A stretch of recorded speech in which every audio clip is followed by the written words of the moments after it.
el nombre del Padre, del Hijo y del Espíritu Santo. Amén. Oración del Sínodo.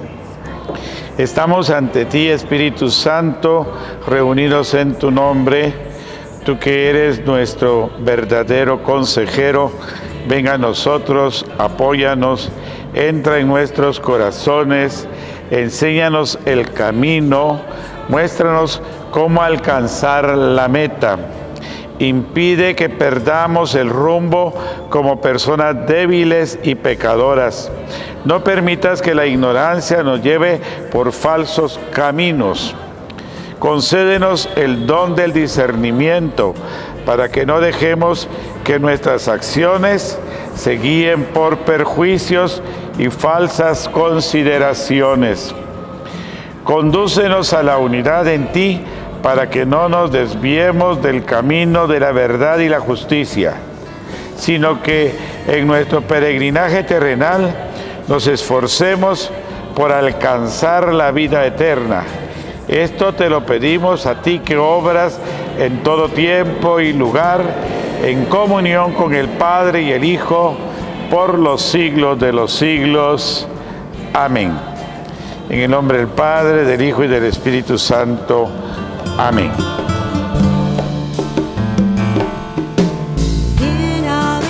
Bien, hermanos, hoy estamos en el tercer tema, que es el Evangelio de los pobres. Y que se nos presenta esa cita precisamente tomada de San Lucas, capítulo 6, versículo 20. Dichosos los pobres, porque de ustedes es el reino de los cielos. Es decir que esa es una de las bienaventuranzas que es muy clara y que precisamente aparece en San Lucas. Pues recuérdense que antes ya profundizamos un poquito sobre el misterio de Jesús y descubrimos la línea profética que se sitúa teniendo a los pobres como proyecto evangelizador. Ahora profundizaremos un poquito sobre este aspecto que tiene para los pobres como una opción preferencial. Entonces, el objetivo de este tema es presentar, según San Lucas, a los pobres como los preferidos del Señor y a la vez realizar desde el camino sinodal que estamos preparándonos para ello, la opción preferencial por los pobres. Es decir, que cuando estamos hablando de los pobres, vamos a ir tocando algunas citas que seguramente ustedes ya han leído en su folleto y que de alguna forma, pues yo asumo que van a comprenderme porque no voy a leerlas, sino voy a comentar algunos aspectos de esas lecturas. La primera que voy a comentar es precisamente San Lucas capítulo 4, versículo 16 al 20, que fue precisamente la misma lectura que hace 8 días nosotros reflexionábamos en el segundo capítulo y que presenta el programa de vida que iba a asumir Jesús y que lo tomaba de los profetas, que lo asume en su persona y que nos lo proyecta para que nosotros lo vivamos también en la iglesia y ahora en nuestro proceso sinodal. Así que creo que es muy importante recordarlo. Recuerdan ustedes que él se paró en la sinagoga, tomó el libro, decimos libro, pero el rollo, ¿no?, del profeta Isaías, y entonces leyó ese párrafo: el Espíritu del Señor está sobre mí porque me ha ungido y me ha enviado a anunciar la buena noticia a los pobres. Entonces, muy claro, ¿no? Es el primer, diría, y recuerdo que se lo decía hace 8 días, el anuncio claro y definido como para trabajar y optar por los pobres. Esta es una expresión muy clara. Y todo lo demás es para ayudar al pobre. Por eso sigue diciendo en esta misma cita, a proclamar la liberación a los cautivos, que normalmente son los pobres, la vista a los ciegos, son los necesitados, dejar en libertad a los oprimidos, casi siempre la gente que no puede salir por sí mismos de sus necesidades y están oprimidos. En fin, es una opción por los pobres que precisamente Jesús, como programa de evangelización, como programa de vida, asume.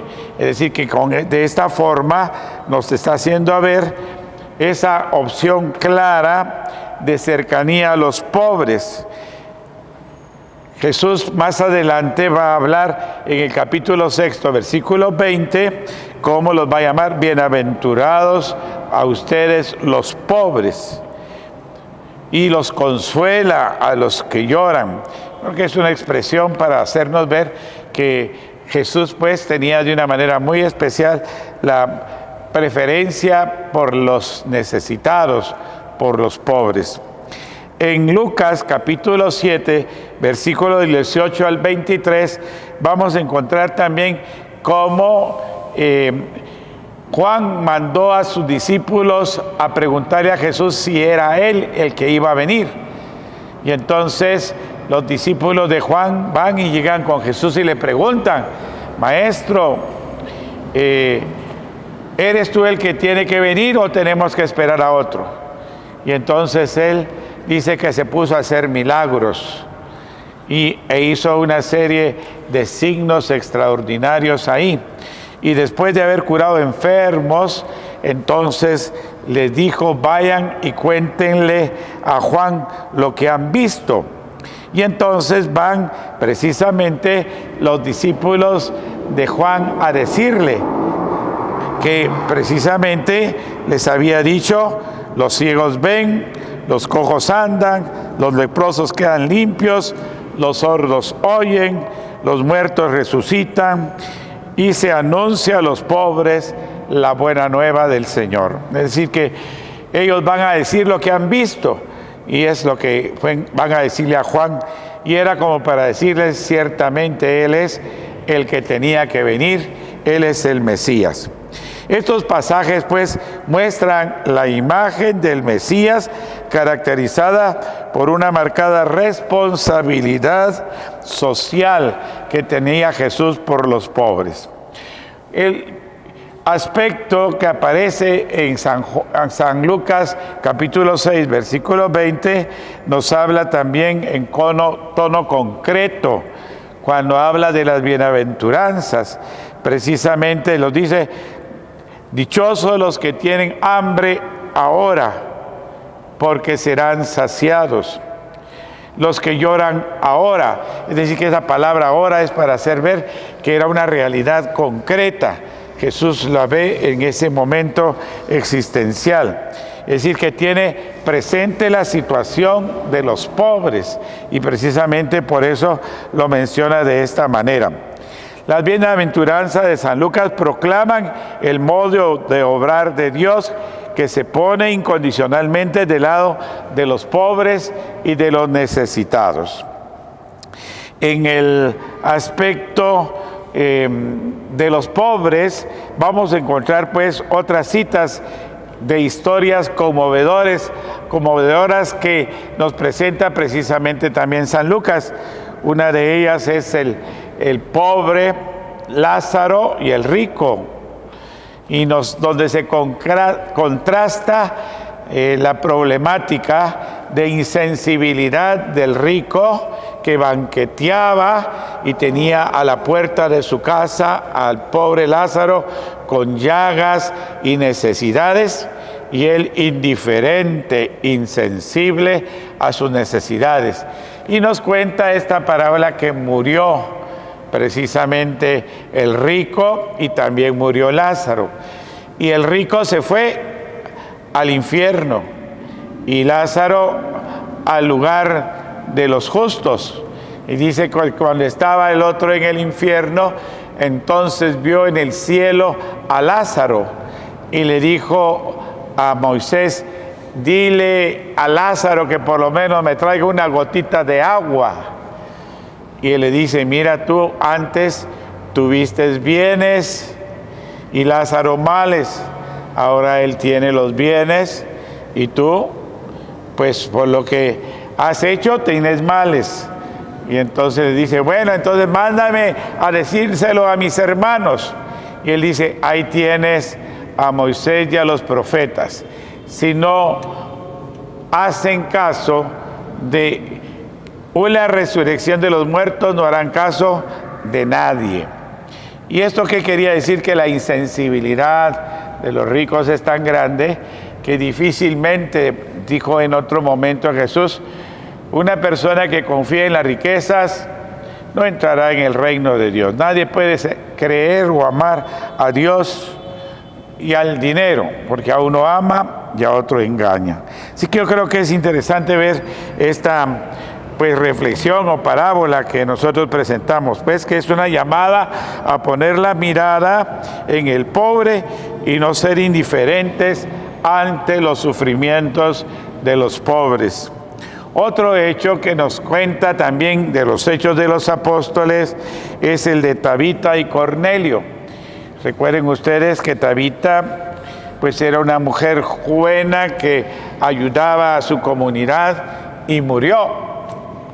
Y entonces fueron a buscar a Pedro para que viniera a orar por ella. Y le contaron, ella era una mujer buena que ayudaba a las personas pobres y necesitadas. Si puedes hacer algo, hazlo. Y entonces Pedro oró, se arrodilló y le pidió a Dios por Tabita y resucitó. Esto es una experiencia como para hacernos ver que los necesitados, que el ayudar a los pobres y a los necesitados es una buena acción y que esto lo toma de una manera muy especial Dios para concederle a Tabita volver a adquirir la vida, resucitar, poder regresar a su familia. Y también tenemos la de Cornelio, que era un hombre que no era judío, sin embargo en Cesarea vivía él, y que nos cuenta que este hombre, que era un capitán, era bueno, que practicaba caridades con la gente y los necesitados. Y un día él, estando en oración, vio la visión de un ángel que se le apareció y que precisamente le dijo que le iba a mandar a alguien, que fuera a buscar a alguien, y lo mandó a buscar a Pedro para que llegara con él y le bautizara. Y entonces Cornelio se quedó un poco confuso, pero a la vez Pedro tuvo también una visión que bajaba del cielo una tienda llena de todos los animales y cuadrúpedos que existen, y que apareció ahí, y de repente él, viendo toda esta clase de animales, le dice: toma y come. Y él dijo: yo no voy a comer nada impuro. Y dice que Dios le dijo: no llames puro lo que Dios ha creado. Y esto le pasó por 3 veces, dice la visión de esa tienda que bajaba, se le aparecía y luego después desaparecía. Y él por 3 veces se preguntó, bueno, ¿qué significaba? Y pensando en esto es cuando llegan a decirle: allá hay una persona que viene buscándote, enviado por un tal Cornelio.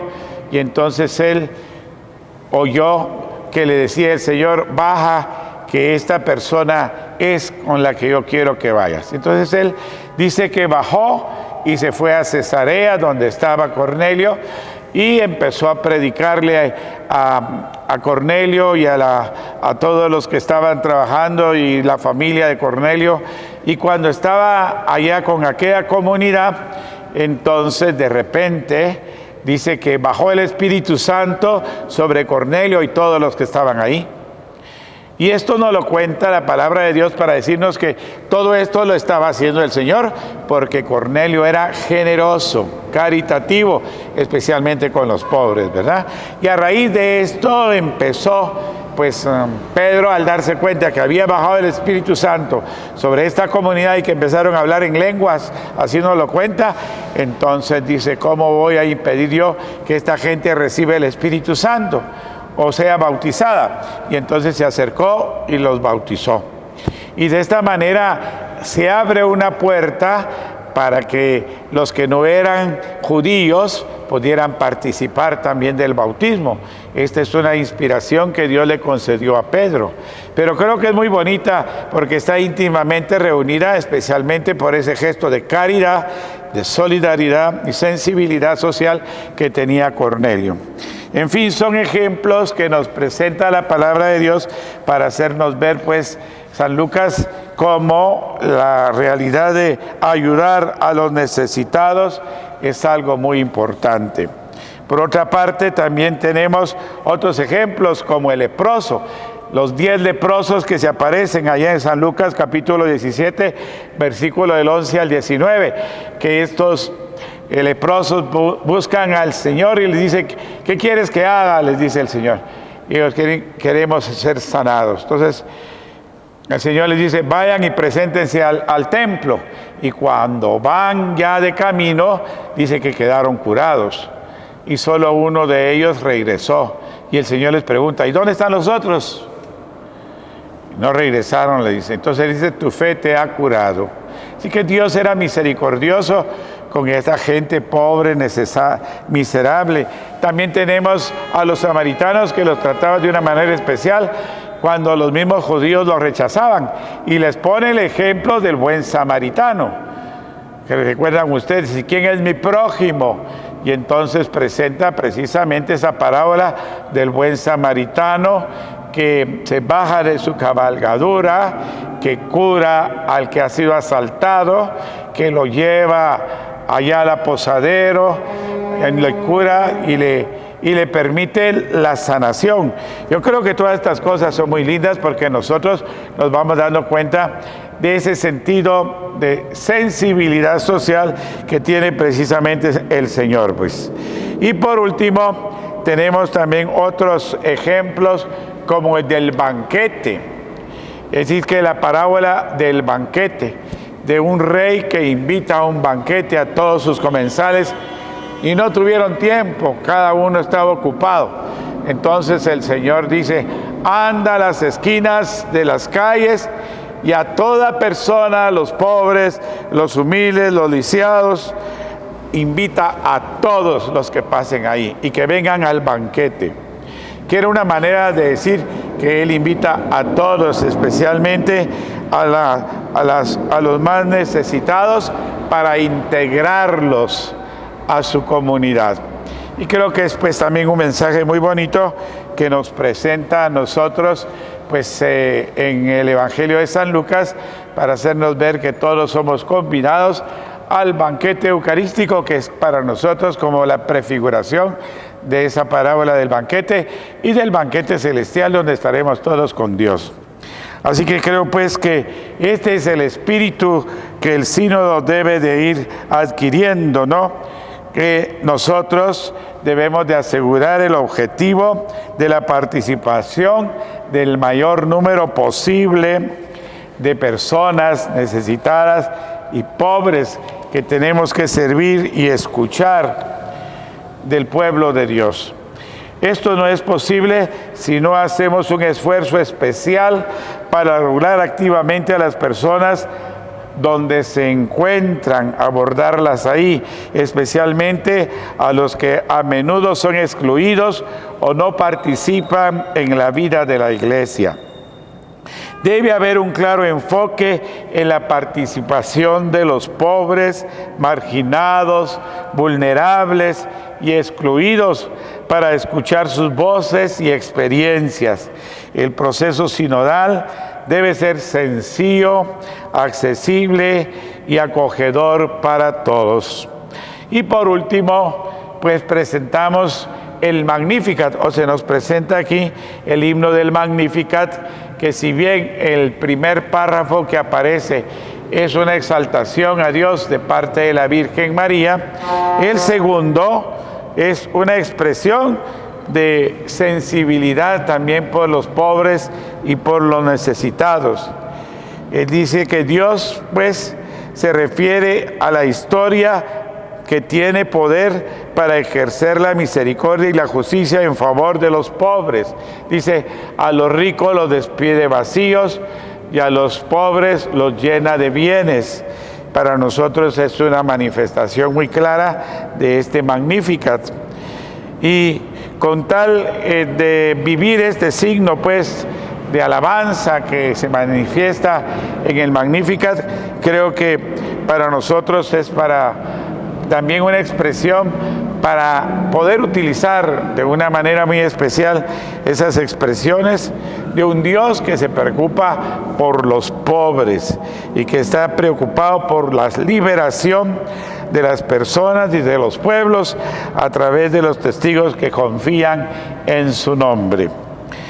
Y por último, en los Hechos de los Apóstoles, encontramos nosotros en el capítulo 2, versículo del 44 al 45.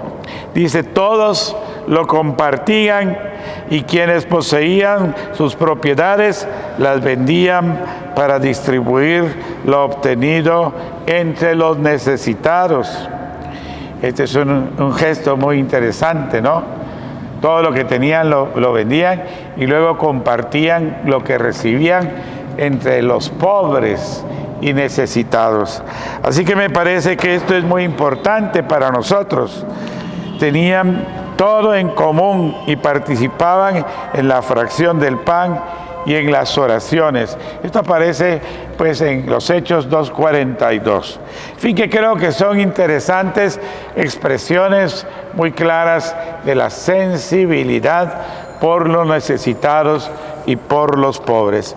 Ojalá que nosotros, pues después de haber reflexionado sobre estos diferentes párrafos, sobre la sensibilidad y la cercanía que tuvo Jesús por los pobres, también nos inspire a nosotros a tener esa cercanía, esa sensibilidad y esa capacidad para acercarnos a los necesitados y poder de alguna manera participar de ese sentido misericordioso y generoso que Jesús ha tenido para con ellos. Vamos a tener nuestras dos preguntas entonces sobre este tema. El primero es, dentro de las bienaventuranzas, ¿cuál escogerías y pondrías en práctica en la comunidad pastoral o servicio? Este es muy interesante, ¿no?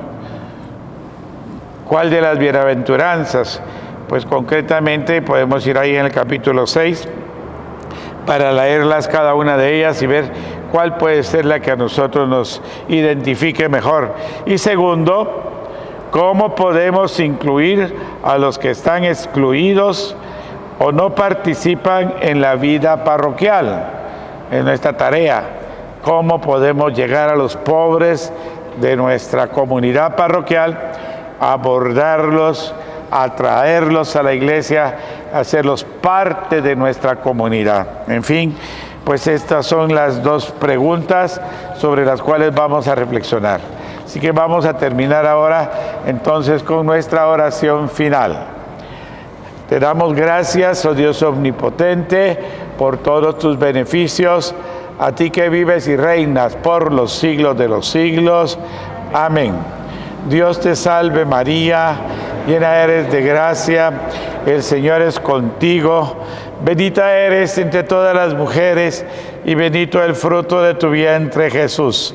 Santa María, Madre de Dios, ruega por nosotros pecadores, ahora y en la hora de nuestra muerte.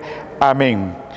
Gloria al Padre y al Hijo y al Espíritu Santo, como era en el principio, ahora y siempre, por los siglos de los siglos. Amén. Y que la bendición de Dios Todopoderoso, Padre, Hijo y Espíritu Santo, les acompañe siempre. Amén. Muchas gracias.